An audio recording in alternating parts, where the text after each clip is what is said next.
Human values, मानवीय मूल्य, इसका 2 पार्ट है। Basic human aspiration, basic human aspiration, मूलभूत मानवीय चाह या मानवीय आकांक्षा। बेसिक ह्यूमन एस्पिरेशन, मूलभूत मानवीय चाह या मूलभूत मानवीय आकांक्षा। Aspirations stands for our longings and deep desires. Aspirations stand for, aspiration मतलब चाह या आकांक्षा। आकांक्षा का अर्थ होता है या चाह का अर्थ होता है हमारी तृष्णा एवं तीव्र आकांक्षाएं। लॉन्गिंग्स का मतलब होता है तृष्णा और डीप डिजायर का मतलब होता है तीव्र आकांक्षाएं। डिजायर मतलब आकांक्षाएं। तो चाह का अर्थ होता है हमारी तृष्णा एवं तीव्र आकांक्षाएं। We aspire for true and continuous happiness and prosperity. हम सच्ची एवं सतत सुख, खुशी एवं संपन्नता की चाह रखते हैं। हम सारे इंसान चाहते हैं कि हमको सच्ची और सतत माने कंटिन्यूअस माने लगातार खुशी मिले और संपन्नता मिले। तो हम इंसान जो हैं हम सच्ची एवं सतत खुशी एवं संपन्नता की चाह रखते हैं। Each human being is engaged in an endless persuasion to satisfy his desires. प्रत्येक मानव अपनी अपनी आकांक्षाओं की अंतहीन, एंडलेस माने अंतहीन, आकांक्षाओं की अंतहीन प्राप्ति में लगा रहता है। दुनिया के सारे इंसान ऐसे हैं। दुनिया का प्रत्येक मानव अपनी अपनी आकांक्षाओं माने डिजायर, अपनी अपनी आकांक्षाओं की अंतहीन यानी एंडलेस, अंतहीन प्राप्ति में लगा रहता है। आकांक्षाओं की अंतहीन। A desire is never fulfilled, it multiplies. A desire is never fulfilled, it multiplies. आकांक्षा कभी पूरी नहीं होती, यह बढ़ती जाती है। इसको आप देख सकते हैं कि कोई अपना बिजनेस एम्पायर खड़ा करता है, एक कंपनी खोलता है, दूसरी कंपनी खोलता है, ऐसे खोलता चला जाता है, फिर मल्टीनेशनल कंपनी खोलता है, फिर हर कंट्री में अपने शाखाएं खोलना शुरू कर देता है। तो आकांक्षा कभी पूरी नहीं होती है, यह बढ़ती जाती है। ये जो है आकांक्षा, किसी की डिजायर है वो बढ़ती जाती है, पूरी नहीं होती है। A desire never ends, it changes. A desire never ends, it changes. आकांक्षा कभी समाप्त नहीं होती है, उसका एंड नहीं होता है। आकांक्षा कभी समाप्त नहीं होती है, यह परिवर्तित होती रहती है। इट चेंजेस मतलब यह परिवर्तित होती रहती है। आकांक्षा बदलती रहती है, समाप्त नहीं होती किसी की आकांक्षा ज़िंदगी में। हर इंसान के साथ ऐसा होता है।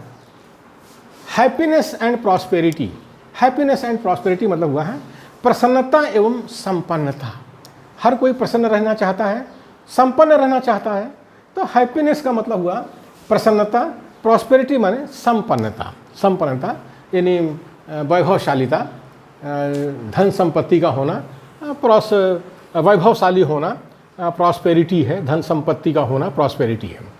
Basic human aspiration is to attain continuous happiness and prosperity.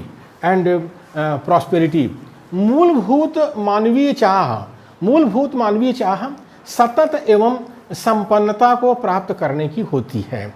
मूलभूत, ये हर इंसान का जो मूलभूत मानवीय चाह है वो है सतत माने लगातार, सतत एवं संपन्नता। इस लगातार हमको मिले खुशी और संपन्नता को प्राप्त करने की होती है। Basic human aspiration is to attain continuous happiness and prosperity. मूलभूत मानवीय चाह सतत प्रसन्नता एवं संपन्नता को प्राप्त करने की होती है हर इंसान के अंदर। दुनिया में ये ऐसा देखा गया है। हैप्पीनेस माने प्रसन्नता। To be in state of liking is known as happiness. पसंद करने की दशा को ही खुशी कहते हैं। जिसको हम पसंद करते हैं कोई चीज़ तो उससे हमें खुशी मिलती है। जिसको हम ना पसंद करते हैं उससे हमें खुशी नहीं मिलती है। तो पसंद करने की दशा को ही खुशी कहते हैं। To be in state of liking, liking माने पसंद करना, liking is known as happiness.